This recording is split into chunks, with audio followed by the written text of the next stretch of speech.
Vous allez vous demander qu'est-ce que ça fait comme lien avec la deuxième vidéo de Teddy. Je vais vous le dire. C'est la légitimité du savoir et l'importance qu'on y donne dans notre société actuelle.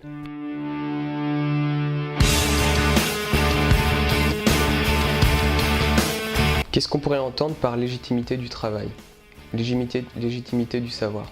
C'est tout simplement d'être capable d'apporter sa pierre à l'édifice, de créer par soi-même un savoir qui n'était pas là jusque-là.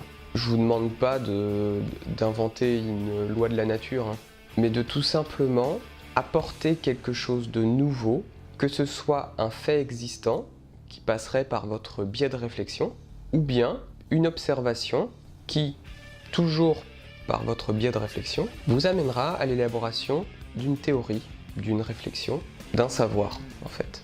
Et la légitimité d'un tel savoir, selon moi, ne se vérifie que par notre capacité à pouvoir le transmettre. Qu'est-ce que j'entends par capacité à pouvoir transmettre? Qu'est-ce qui a amené, en fait, à ce que cette théorie s'établisse? La maîtrise du sujet. C'est ça la clé. Dans le savoir pratique, dans la pratique du travail, il faut savoir pourquoi on fait ainsi. Et je vais vous expliquer pourquoi il faut penser ainsi. C'est tout simplement parce que si vous ne savez pas pourquoi vous faites les choses, si vous ne savez pas dans quelles conditions vous faites les choses, vous arrivez difficilement à savoir quand vous êtes dans l'erreur en fait. Et là, tu arriveras à évoluer. Et là, tu arriveras à faire évoluer tes pratiques.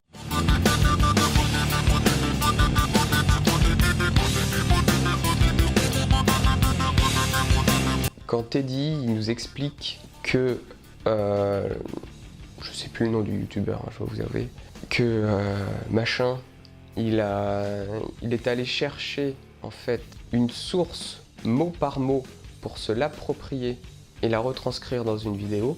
Le problème c'est que cette personne-là, elle a une position dans YouTube. Pareil, je me souviens plus du nombre d'abonnés et quelque part, à vous dire que je me souviens plus du nombre d'abonnés, je suis en train de me rendre compte que je vais dans le sens de ce système de YouTube, qui est la notoriété. Et la notoriété ne sera jamais gage de légitimité. Cette personne-là n'a aucune légitimité dans la construction de son savoir.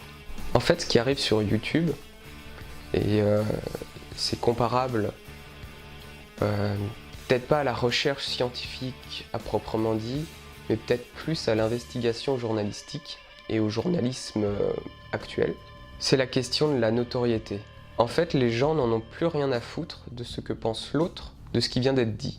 Il est question de notoriété, d'audience et de tirage. Vous allez me dire comment augmenter sa notoriété sur YouTube avec le nombre de vues. Comment augmenter le nombre de vues? Avec le nombre de clics. Comment augmenter le nombre de clics? Vignettes et titres putassiers à foison, et là vous allez générer du clic. C'est le même problème au niveau de la presse. C'est-à-dire que la presse, au fur et à mesure des années, s'est développé un audimat, un public, en s'appropriant ce qui les rapprochait du public, en s'appropriant les faits de société et en faisant leur une. Vous n'avez qu'à voir les unes des journaux actuels avec des titres de plus en plus courts, de plus en plus sensationnels, pour vous rendre compte que l'intérêt n'est pas dans ce que va penser la personne en lisant l'article, mais tout simplement ce que va penser la personne en passant devant le kiosque. Tout ce qu'il y a après l'acte d'achat pour le journal et tout ce qu'il y a après l'acte de clic sur YouTube, pour ces personnes-là, pour ces personnes qui font du top là, ça vaut plus rien. Vous ne comptez pas en tant que viewer pour ces personnes à partir du moment où vous avez cliqué.